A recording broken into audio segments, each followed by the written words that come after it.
ಗ್ಯಾರಂಟಿಯಿಂದಾಗಿ ಅನುದಾನ ಸಿಗೋದು ಕಷ್ಟ ಅಂತ ಸಚಿವರು ಹೇಳಿದ್ದಾರೆ. ಇದು ರಾಜ್ಯದ ಸಿದ್ದರಾಮಯ್ಯ ಸರ್ಕಾರದಲ್ಲಿ ಇರೋ ಅಂತ ಕ್ಯಾಬಿನೆಟ್ ಸಚಿವರೊಬ್ಬರು ಕೊಟ್ಟಿರುವಂತ ಹೇಳಿಕೆ. ಗ್ಯಾರಂಟಿಗಳಿಂದ ಅನುದಾನ ಸಿಗೋದು ಕಷ್ಟ ಅಂತ ಸಚಿವರು ಹೇಳಿದ್ದಾರೆ. ರಾಜ್ಯ ಸರ್ಕಾರದ ಪ್ರಭಾವಿ ಸಚಿವರಿಂದಲೇ ಈ ಸ್ಫೋಟಕ ಹೇಳಿಕೆ ಈಗ ಹೊರಗೆ ಬಂದಿದೆ. ಗ್ಯಾರಂಟಿಯಿಂದ ಅನುದಾನ ಬರ್ತಾ ಇಲ್ಲ ಅಂತ ಸಚಿವ ಬಿಜೆಡ್ ಜಮೀರ್ ಅಹಮದ್ ಖಾನ್ ಹೇಳಿದ್ದಾರೆ.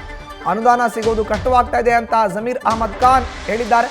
ಗ್ಯಾರಂಟಿಗಾಗಿ ವರ್ಷಕ್ಕೆ 55ರಿಂದ 60 ಸಾವಿರ ಕೋಟಿ ರೂಪಾಯಿ ಹಣ ಬೇಕಾಗಿದೆ. ಗ್ಯಾರಂಟಿಗಳಿಂದ ಅನುದಾನ ಬರ್ತಾ ಇಲ್ಲ ಅಂತ ಸಚಿವರು ಹೇಳಿದ್ದಾರೆ.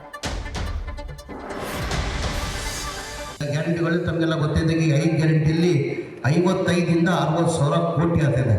ಆ ಮಧ್ಯದಲ್ಲಿ ಅನುದಾನ ಸಿಕ್ಕೋದು ಬಹಳ ಕಷ್ಟ ಆಗಿದೆ. ಅಂದರೆ ನಿಮ್ಮ MLA ಹೆಂಗಂದ್ರೆ ಜಿಟ್ಕಾ ಅಂದರೆ ಹಂಗಿಂಗ್ ಜಿಟ್ಕಾ ಇಲ್ಲ. ಯಾವ ಕಾರಣಕ್ಕೆ ಯಾವ ಮಂತ್ರಿಗಳು ಬೀಳಂಗಿಲ್ಲ, ಯಾರಿಗೂ ಬೆಳಗಿಲ್ಲ.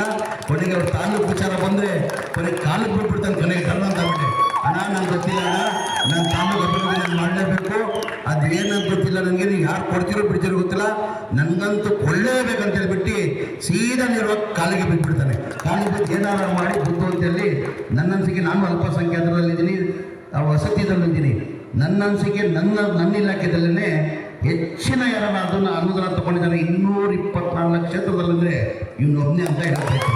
ಅದರಲ್ಲಿ ಮೈಕ್ರೋಗೆ 5 ಗ್ಯಾರಂಟಿಯಲ್ಲಿ 55ರಿಂದ 60 ಸಾವಿರ ಕೋಟಿ ಆಗ್ತಿದೆ. ಆ ಮಧ್ಯದಲ್ಲಿ ಅನುದಾನ ಸಿಕ್ಕೋದು ಭಾಳ ಕಷ್ಟ ಆಗಿದೆ. ಅಂದರೆ ನಿಮ್ಮ MLA ಹೆಂಗಂದ್ರೆ ಜಿಟ್ಕಾ ಅಂದರೆ ಹಂಗಿಂಗ್ ಜಿಟ್ಕಾ ಇಲ್ಲ. ಯಾವ ಕಾರಣಕ್ಕೆ ಯಾವ ಮಂತ್ರಿಗಳು ಬೀಳಂಗಿಲ್ಲ, ಯಾರಿಗೂ ಬೆಳಗಿಲ್ಲ. ಕೊನೆಗೆ ಅವ್ರ ತಾಲೂಕು ವಿಚಾರ ಬಂದರೆ ಕೊನೆಗೆ ಕಾಲಕ್ಕೆ ಬಿಟ್ಬಿಡ್ತಾನೆ. ಕೊನೆಗೆ ಕರ್ಣ ಅಂತ ಬಿಟ್ಟೆ ಅಣ್ಣ ನಂಗೆ ಗೊತ್ತಿಲ್ಲ ಅಣ್ಣ, ನನ್ನ ತಾಲೂಕು ಅಭಿವೃದ್ಧಿ ನಾನು ಮಾಡಲೇಬೇಕು, ಅದು ಏನಂತ ಗೊತ್ತಿಲ್ಲ ನನಗೆ, ನೀವು ಯಾರು ಕೊಡ್ತಿರೋ ಬಿಡ್ತಿರೋ ಗೊತ್ತಿಲ್ಲ, ನನಗಂತೂ ಕೊಳ್ಳೇಬೇಕಂತ ಹೇಳ್ಬಿಟ್ಟು.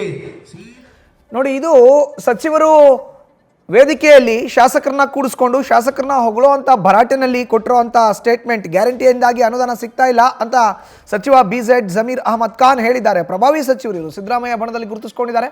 ವಸತಿ ಇಲಾಖೆ ಸಚಿವರು, ವಿಜಯನಗರ ಜಿಲ್ಲಾ ಉಸ್ತುವಾರಿ ಸಚಿವರಾಗಿ ಕೂಡ ಕಾರ್ಯವನ್ನು ನಿರ್ವಹಿಸ್ತಾ ಇದ್ದಾರೆ. ವಿಜಯನಗರದ ಕೂಡ್ಲಿಗಿ ಪಟ್ಟಣದಲ್ಲಿ ನಡೆದಂಥ ಸಭೆಯಲ್ಲಿ ನವೆಂಬರ್ 9ನೇ ತಾರೀಕು ಸಿದ್ದರಾಮಯ್ಯ ಕೂಡ್ಲಿಗೆ ಬರ್ತಾರೆ. ಇಲ್ಲಿ ಬಂದಾಗ MLA ಶ್ರೀನಿವಾಸ್ ಒಳ್ಳೆ ಕೆಲಸವನ್ನು ಮಾಡ್ತಾ ಇದ್ದಾರೆ ಅಂತ ನಾನು ಖಂಡಿತ ಹೇಳ್ತೀನಿ. ಅವರು ಅನುದಾನಕ್ಕಾಗಿ ಹಣ ಕೊಡಿ ಅಂತ ಕಾಲಿಗೆ ಬೀಳ್ತಾರೆ. ಅಣ್ಣ ಇದು ನನ್ನ ಕ್ಷೇತ್ರ, ಸಮಸ್ಯೆ ಇದೆ ಅಣ್ಣ, ಅನುದಾನ ಕೊಡಿ ಅಂತ ಕಾಲಿಗೆ ಬೀಳ್ತಾರೆ. ಬಟ್ ಗ್ಯಾರಂಟಿಗಳಿಂದ ಅನುದಾನ ಕೊಡೋಕ್ಕಾಗ್ತಾ ಇಲ್ಲ ಅನ್ನೋದನ್ನ ಪ್ರಭಾವಿ ಸಚಿವರು ಹೇಳಿದ್ದಾರೆ. ಇದು ಸ್ಫೋಟಕ ಹೇಳಿಕೆ. ನ್ಯೂಸ್ ಫಸ್ಟ್ ನಿರ್ಭೀತಿಯಿಂದ ನಿಮ್ಮ ಪರವಾಗಿ.